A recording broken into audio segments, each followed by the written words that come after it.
دور سے آئی ہیں اور وقت پر جلسہ ختم کرنا ضروری ہے، اس لیے ہم ہر ایک کے ساتھ ایک ٹائم لمٹ رکھے ہیں، اس کے تحت آپ کو یاد دہانی کرائیں گے۔ ہماری اس یاد دہانی پر آپ ناراض نہ ہوں۔ تو میں سب سے پہلے عظیمہ صدیقہ صاحبہ، محترمہ عظیمہ صدیقہ صاحبہ جو نمائندہ ہیں جمعیت اہل حدیث کی حیدرآباد کی جانب سے، ان کو خطاب کے لیے بلاتی ہوں۔ محترمہ عظیمہ صدیقہ صاحبہ، نمائندہ جمعیت اہل حدیث۔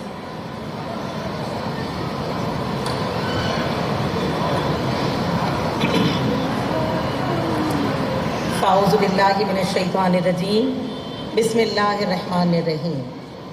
اسٹیج پر تشریف فرما تمام معزز شخصیات، ارکان مسلم پرسنل لا بورڈ اور مقررین اور میری تمام دینی بہنیں مقررات اور تمام حاضرین کا اسلامی طریقے سے استقبال کرتے ہیں ہم۔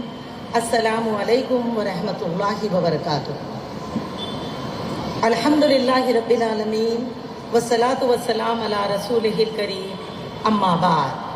قال اللہ تعالی فی القرآن المجید ان الحکم الا للہ، رب اشرح لی صدری ویسر لی امری واحلل عقدۃ من لسانی یفقہوا قولی۔ عزیز دینی بہنوں، آج ہم سب کا اس جگہ پر اکٹھا ہونا اس بات کی علامت ہے کہ ہم تمام کے دلوں میں شریعت کے تعلق سے جو اس کی اہمیت ہے، تعلیمات شریعت اور اتباع شریعت کی، آج کا ہم سب کا یہاں پر اکٹھا ہونا اور اس تحریک کا ملک گیر سطح پر جدوجہد کرنا، یہ وقف کی یعنی کہ حفاظت کے لیے ہے۔ الحمدللہ عزیز دینی بہنوں، وقف مسلمانان دین کی تاریخی ورثہ ہے اور ہماری عبادت کا حصہ بھی ہے، اسی لیے اس کا تحفظ ضروری ہے، اور یہ دستور ہند کا بھی تحفظ ہے، کیونکہ ہندوستان کے دستور کے مطابق یہاں ہر شہری کو اپنے مذہبی تعلیمات پر عمل پیرا ہونے کی مکمل آزادی ہے۔ عزیز سامعین، ہم اپنے علماء، ہمارے سرپرستوں الحمدللہ اس سے راضی اور خوش ہیں کہ ہمارا جو وقف کا معاملہ ہے وہ محفوظ ہے، اسی لیے ہم ملک سے، حکومت سے یہ مطالبہ کرتے ہیں کہ یہ جو وقف بل ہے اس کو واپس لے لیا جائے۔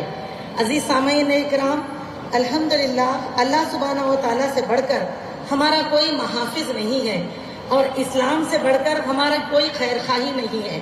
جب ہم اللہ سے راضی ہے اور اسلام سے خوش ہے تو پھر ہم اس جو بدلتے ہوئے قانون کو ہم ہرگز بھی قبول نہیں کریں گے، لہٰذا ہم اس کے خلاف یہ آواز اٹھاتے ہیں کہ ہم اس قانون کو کسی حال قبول نہیں کریں گے، اور ہندوستان سے یعنی حکومت ہند سے ہم اس کا مطالبہ کرتے ہیں کہ اس بل کو واپس لے لیا جائے۔ جزاک اللہ خیرا کثیرا۔ السلام علیکم ورحمۃ اللہ وبرکاتہ۔ اب تشریف لا رہی ہیں محترمہ مفیضہ حفیظ صاحبہ جو جمعیت اہل حدیث تلنگانہ کی سیکریٹری ہیں۔ محترمہ مفیضہ حفیظ صاحبہ۔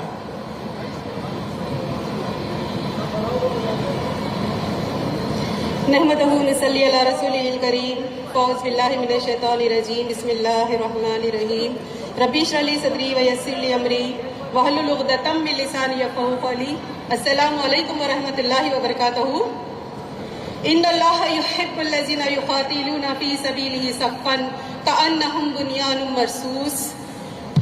بے شک اللہ ان لوگوں سے محبت کرتا ہے جو اس کی راہ میں سب واسطہ جہاد کرتے ہیں، گویا وہ سیسا ملائی ہوئی عمارت ہے۔ عزیز بہنوں، جیسا کہ ہم جانتے ہیں یہاں پر ہم وقف بچاؤ، دستور بچاؤ کے تحت جمع ہوئے ہیں۔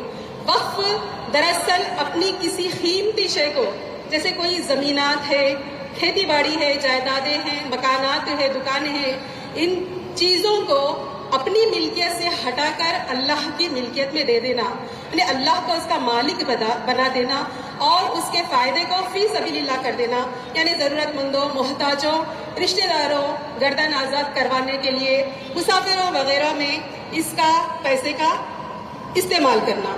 تو یہاں پر دیکھیے وقف اور زکوٰۃ میں بڑا فرق ہے. وقف وہ چیز ہے جو اللہ کے نام پر ہم گویا اللہ کو اس کا مالک ہی بنا دیتے ہیں، لیکن زکوٰۃ ایک الگ شکل ہے. زکوٰۃ میں ہم جس کو پیسے دیتے ہیں، جیسا کہ اگر میں کسی کو 1 لاکھ روپیہ کر دوں تو وہ اس 1 لاکھ کا وہ مالک ہو گیا، وارث ہو گیا.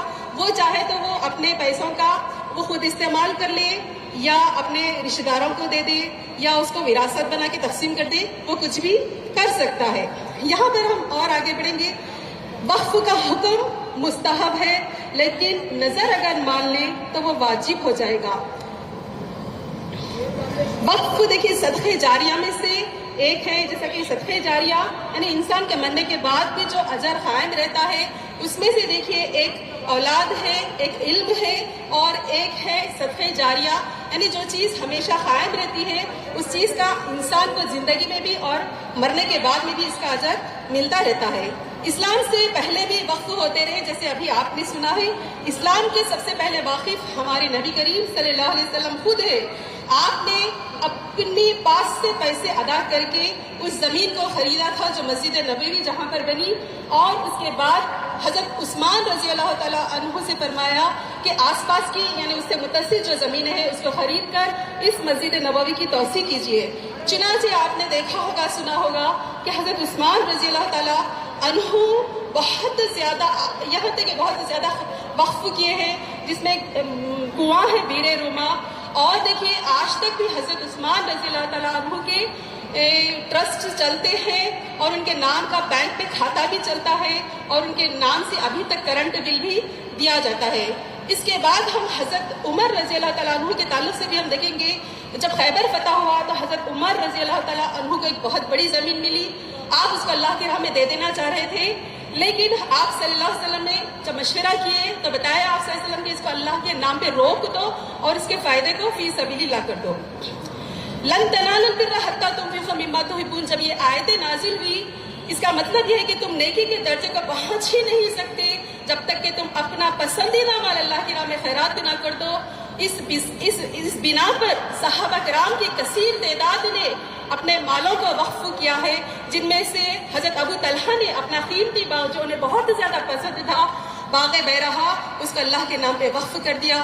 اللہ چاہتا ہے کہ بندے خرچ کرے. اسلام کی خصوصیت ہے کہ اپنے ماننے والوں کو دنیا اور آخرت میں کامیاب دیکھنا چاہتا ہے. اوقاف میں دنیا خرچ کرنے کا سلیقہ سکھایا گیا ہے. چنانچہ جابر رضی اللہ تعالیٰ عنہ فرماتے ہیں کہ میں کسی صحابہ کو ایسا نہیں پاتا، مہاجرین ہو چاہے انصار ہو، جنہوں نے اپنی جائیدادیں وقف نہ کی ہو. یعنی اب یہ بھی ایک معلوم ہونا چاہیے کہ مہاجرین حالانکہ قلیل تعداد میں ہونے کے باوجود 70 مہاجرین سے وقف ثابت ہے. یعنی احادیث ملتے ہیں کہ 70 مہاجرین نے اپنی جائیدادیں اللہ کے نام پہ وقف کی تھی. دیکھیے وقف شریعت ہی کا حصہ ہے. وقف کوئی الگ چیز نہیں. جیسا ہم نماز پڑھتے ہیں، روزہ رکھتے ہیں، زکوٰۃ دیتے ہیں، حج کرتے ہیں، اسی طریقے سے وقف بھی شریعت کا ہی ایک حصہ ہے. میں اسی کے ساتھ معذرت چاہتی ہوں کہ میرا وقت ختم ہو گیا. پھر کبھی موقع ملا تو ہم یہاں پر جمع کریں گے. جزاک اللہ خیرا کثیرا. بارک اللہ فیک. معزز خواتین و حضرات، اب ہمارے سامنے آ رہی ہیں فردوس فاطمہ ایڈوکیٹ، جو MIM مجلس اتحاد المسلمین کی خاتون نمائندہ ہیں. فردوس فاطمہ.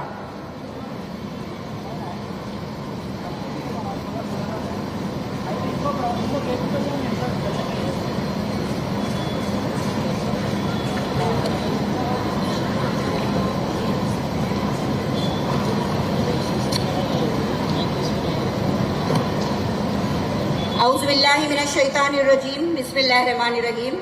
السلام علیکم رحمۃ اللہ وبرکاتہ. رب اشرح لی صدری ویسر لی امری واحلل عقدۃ من لسانی یفقهوا قولی. نحمده ونصلی علی رسول کریم.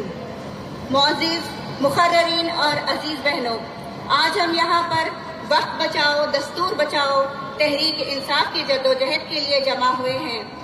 یہ صرف ایک قانونی اسٹرگل نہیں بلکہ ہمارے دستور، کانسٹیٹیوشن، ہمارے حقوق، ہمارے فیوچر جنریشنز، آنے والی نسلوں کے لیے ایک جدوجہد ہے. وقت امینڈمنٹ ایکٹ 2025 ایک کالا قانون ہے. ہمارے کانسٹیٹیوشنل رائٹس آرٹیکل 21